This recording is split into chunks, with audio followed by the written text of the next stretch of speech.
NBA Finals, this playoffs, it gets crazy. It's craziness around, and that's what Game 4 was. Knicks completed the best comeback in NBA Finals history, playoff history.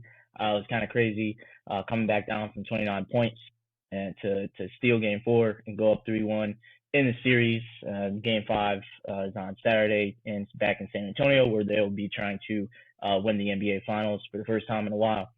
So we'll talk about that, give our Game 4 thoughts on what kind of unraveled, especially in that second half there, and give our predictions about Game 5, how we see that's going to go. This is Ballin Out. Sean and Nate with you guys, holding it down for Grant Rhodes. But yeah, I mean, like, I don't know how much you saw of the game last night, but I was just watching it. Just kind of turned into background noise. Like once second quarter started going, third quarter, I was like, they're trying to get their way back into it. And then fourth quarter, it was like a completely different story, which was just crazy. Like I still woke up this morning, I was like, bro, I can't believe that they actually did that. It was crazy, especially De'Aaron Fox and Wemby. They had their blunders. We'll obviously dive more into that. But I mean, just what were your thoughts about just the game overall?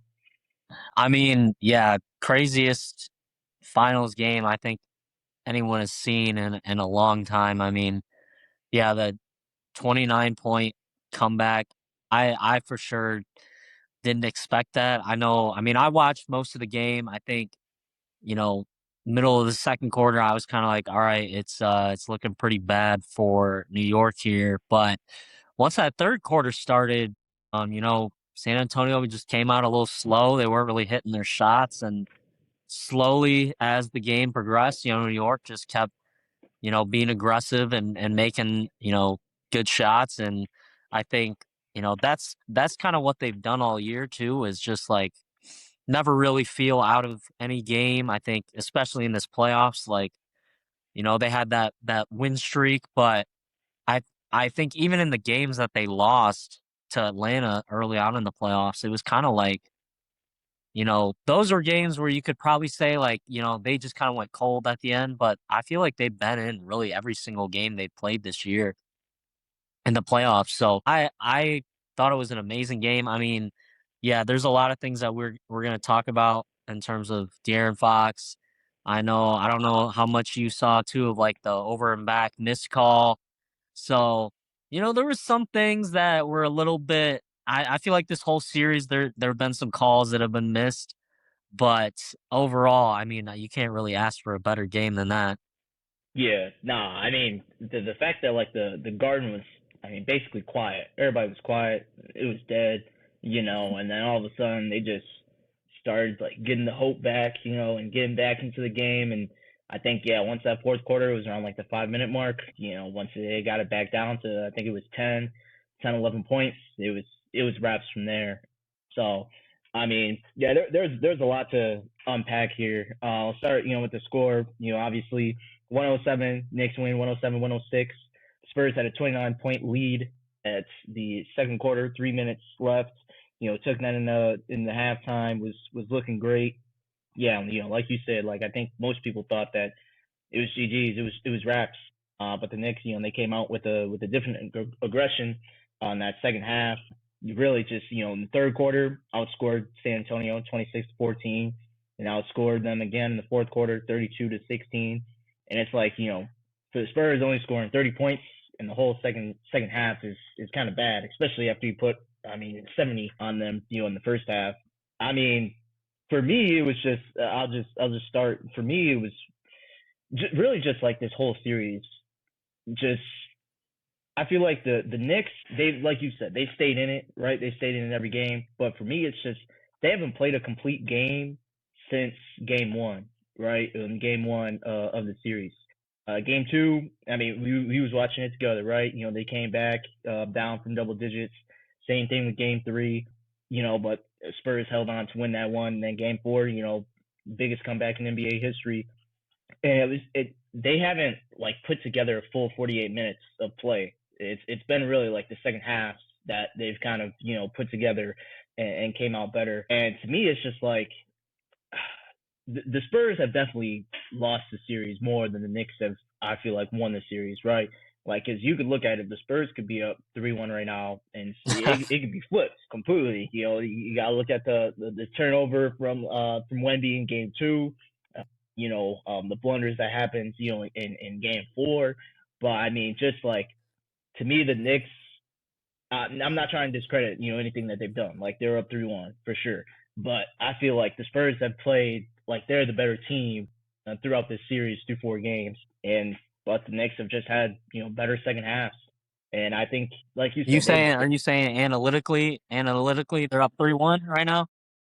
analytically, yes, they're up 3-1 right now. In the analytical finals, yeah, but I mean, just they like Brunson. He started out a little bit slow, got into a rhythm. Wemby, him and Stephon Castle. I mean, they was going at it. Cat getting 2 fouls within the first minute and 30 seconds of the game was kind of crazy. And then got to talk about the hero OG Anunoby, and Josh Hart. His missed dunk, layup, whatever you want to call it. But I mean, to start, I mean, just game four, like the second half. Let's just start there. I mean, the second half. What do you think?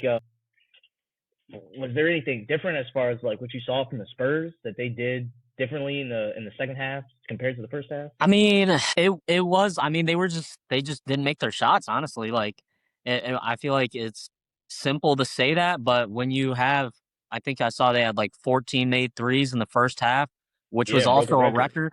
Yeah, And then in the second half, essentially they couldn't make anything, and it was like I don't know if they just felt because of the lead they had built up that they didn't have to kind of keep their foot on the gas. And maybe they thought, it's okay if we start off a little slow. We just got to get stops defensively to try to offset that. But it was, yeah, I mean, for their offense, obviously, it was just not being able to hit their shots. And then defensively, I think they were just letting guys like Anunoby and Brunson hit too many, I think, timely shots that really, especially being in the Garden too, like yeah, making it harder than it is for having that crowd be against you. Um, but yeah, there's obviously certain plays in the second half that probably like Fox at the very end of the game and stuff like that. I know I've seen stuff around about Wemby, saying that he was getting in Mitchell Robinson's head and that kind of backfired on him. So, but like when it comes down to the actual game, I think it was just they kind of got a little too complacent and comfortable with where they were at yeah, and needed to lock in and hit some of those shots more. I mean, Champagny 33 minutes and he only went 1 for 7 from 3. I think, that's a guy who they've been kind of relying on all playoffs to make those open shots. And I know like Wemby too, I think he at halftime had like 20 or something and he finished with 24 yeah, or going into the fourth quarter or something like that. He had like 22 and it was just like they weren't able to get him in the spots he needed to be to make, and he wasn't making any shots himself. So, it's the Spurs are definitely going to be looking back at this going into next season, whether they win or lose. But I think for a lot of it too is on Mitch Johnson. I think there was some times when you probably could have called timeout during those runs that the Knicks were having to try to calm him down a little bit, set up a nice play, and it just wasn't really, happening for him. So it's unfortunate on that standpoint, but in terms of like the Knicks, like that's the kind of mentality I think Mike Brown has been able to install in these guys of like, we're never out of this. I know too, it's probably the players as well. Brunson feels like he's never out of any game hard. And it is just impressive to see them kind of fight back like they did. And also do it with some of their bench guys out on the floor there too. And it wasn't just, the main starting five. So I like seeing that. I think going into next game, there's gonna be some changes hopefully for the Spurs in terms of how they game plan down the stretch. But for the most part too, it's just like they really gotta in those key situations, you can tell that they're just not as experienced and not as poised as the Knicks were. Even though, yeah, none of these Knicks players have really been in the finals either. But it just seems like they knew how to kind of carry themselves out of that hole yeah, versus Spurs. yeah. Nah, and you mentioned the bench. I mean, looking compared like to the benches, New York's bench. you know, they don't really have like too much, right, of scoring wise. You know, Alvarado came in there, played some key minutes, but like for San Antonio, like other than outside of Dylan Harper, you can't depend on anybody on the bench. I mean, Keldon Johnson is playing terrible. You know, six man of the year, he's playing nowhere near it. You know, Carter Bryant, he's getting played off the court. Luke Cornett, I mean, when he comes in, he's doing as much as he can.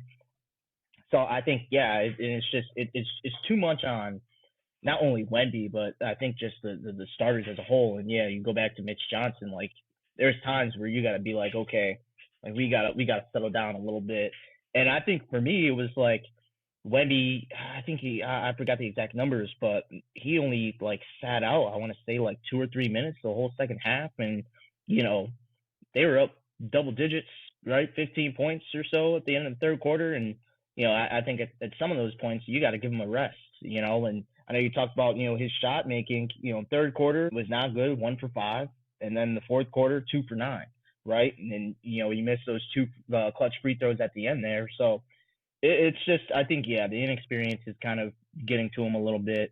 And like you mentioned, like the Knicks don't have much finals experience, but I think, the playoff experience that they have had in the years past has kind of got them to this moment of where they are right now.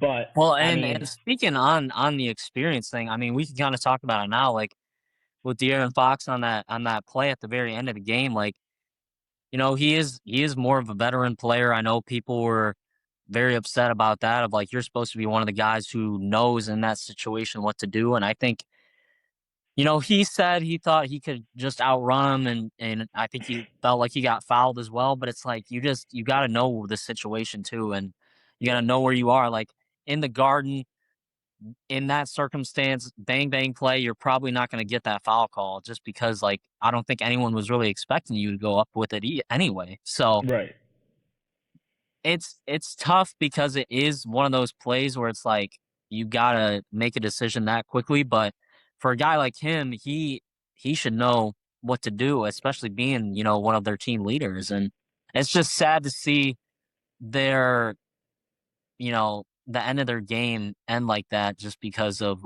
one play that it came down to. Now, yes, there was multiple other things that led up to that, but in that situation, it's just that's gonna be tough to kind of swallow. yeah. I think you go back before that. Wemby missing the two free throws. Castle making the two. The Josh Hart, like I don't know if it was a dunk and then he thought about it and it turned into a layup, but Yeah, that was bad too. But I mean, yeah, it's just got to come down to. I know people have like zoomed in. I'm sure you saw it, on the picture of Fox with the layup and said, "Oh, it should have been a foul." But like you said, like if you're a vet, you got to think about it. Like you can't have just that boneheaded play right there, right? You gotta dribble the clock out. It's 6 seconds left. You get fouled. You go to the free throw line, right? You make two. It's a 3 point game. And at that point, you live or die. Okay, if they make a three, they make a three. You go to OT. So yeah, it was just. And then going back to what you said earlier about just them like the 3 point shooting, it was completely different for them, especially in that second half. Third quarter 2 for 12, fourth quarter 1 for 5. In the first half they couldn't miss. I mean they were shooting 60% from three. yeah. So I think yeah, it goes back to kind of just Mitch Johnson kind of game planning. I think we can say what we want about Wemby and Fox and things, but I think it does come down to Mitch Johnson. And Yeah. I guess just what do you think about like just like how he's been doing the rotations and things of that matter? I mean, it is tough because yeah, their bench.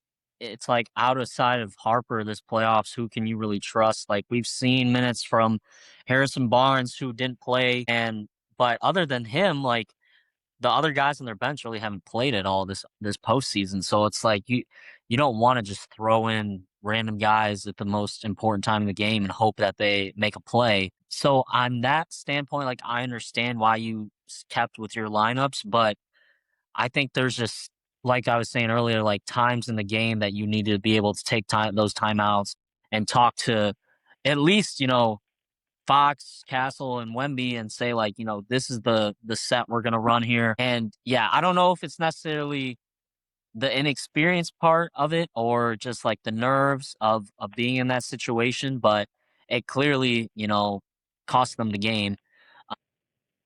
But yeah, for Mitch Johnson, I just think it's going to be a learning point for him, and hopefully going into, the future that something like this doesn't happen again. Yeah, yeah. What's your thoughts on just De'Aaron Fox? All playoffs long, he's kind of been iffy, especially this series. He's kind of been iffy. Yesterday was his best game until until that final play. But what you think? Yeah, I mean, even game 3, I feel like he played decent. He didn't have a lot of shots, but the shots he did make were pretty big for them. So he's definitely, I mean, he's been apparently dealing with this ankle injury pretty much all postseason, which is always kind of tough to gauge for me too, because I feel like, if you're on the floor, you can't really always make those excuses of like I have a lingering injury here or there. But if that is something that's really, slowing him down a little bit, that's just unfortunate part of it. I think maybe maybe there is a little bit of like inexperience factor with him just because he hasn't been in the finals as well. Like, he is a veteran player, but at the same time he doesn't have a lot of playoff experience in those big moments. So I've always liked his game, but it is tough just seeing him make a play like that and have the game turn out the way it did. I think on the opposite side of that too, like the play afterwards where he got blocked and then the Knicks had the ball out of bounds and Brunson takes that deep three. I was wondering if that was like what they drew up and if they just knew, if he missed, hopefully we get a miraculous tip in from OG, which was insane. I don't think I've seen anything a tip in like that. It almost just seemed like he put his hand up and it just bounced right off and in. Like it Yeah, didn't look like he like pushed it, but yeah, I don't know if that was like really the play call or if Brunson kind of just said like I'm taking this shot no matter what. But thank goodness for them it worked out, and I think that'll be something that could have been a what if, like if he didn't make that shot and they end up going 2-2 back into San Antonio. yeah, yeah. No, I think to me, I've watched that play, a couple times here, and just my thing was okay, the double, right? When he came over to double Brunson, I mean, was the double really necessary, right? When you have Wemby already on him, like, I mean, he's 7 foot. He's got a good length on Brunson. Okay, if he makes a shot, he makes a shot. But I'm at least going back to help because OG had a open lane straight to the basket and just Right. tipped it in. So yeah, no, that was crazy itself. Speaking of OG, I mean, 33 points last night. He was on. And I think we said it before, like before he got hurt, with the hamstring injury, at the playoffs. But OG might be like the unsung hero of this team for real. I know, like the first two games was Cat just because of how he's playing against Wemby, but I think OG just this whole postseason has been the unsung hero of this Knicks and the reason why they are here where they are today. I agree completely. I think I know we talked about it before, but like it just reminds me of last year. I think he played really well in the playoffs as well, especially against like when he played against the Pistons. It just seemed like he was super locked in and was hitting a lot of timely shots, and especially last night with I think he had like 3 corner threes, Yeah. 3 or 4 in down the stretch, and it was just like it's almost like you just can't leave them open. Those are guaranteed for him at that point. And yeah, I really like the role he's taken on this offense because I think he is sneaky like their second option. And people might think it's Cat or Bridges or whoever, but like I really do think he is their next guy behind Brunson. And he's really proven himself to be not just a 3 and D kind of guy, but someone who can carry the offense down the stretch too. Yeah, I agree. And you know, I guess Cat, what was your thoughts about, Cat last night? 13, 10, and 2. Yeah, he had those, two early fouls, but I think he played, kind of solid from, barely playing in that first quarter. Yeah, the 2 early fouls, it was tough. It was similar to, like, what happened to Bridges in game 3 where you get foul trouble early, you kinda have to switch up your rotations a little bit based on that, but I like that he stayed pretty aggressive throughout the game. I mean, 10 rebounds, I know he didn't really have the assist numbers that I think we were probably expecting coming out of game 3, Like we thought he'd probably be a little bit more, you know, looking for guys, but I mean, he did what he needed to do defensively, I think, and for a guy like Cat too, I don't think he has the same responsibility as you would think a Wemby would in terms of trying to garner attention in the paint Yeah, offensively. He is really there more to try to stretch out the floor and I think create that space for guys like Bridges and Hart and Anobi to, do the things that they've been doing all series. So yeah, would I like to see more scoring just because I think he is a great scorer? Yes. But I mean, hey, they got the win and I think that just gives them even more confidence going into the next game. yeah, absolutely. Speaking of next game, Game 5 on Saturday. Back in San Antonio, 3-1 series. There's only been one other person, your boy, that has came back from down 3-1 in the NBA Finals. You think they can do it? Man, for being a fan of basketball, I would like to see, a game 6 or even just the Knicks to win it in MSG. I think that would be pretty awesome to see. So I would hope to, especially after that game. Like, it's going to be hard because you could say it either is going to crush the Spurs spirit or it's going to motivate them even more to try to win this game. So I would like to personally see another game, but hey, if the Knicks say it's ending tonight, I can see that too.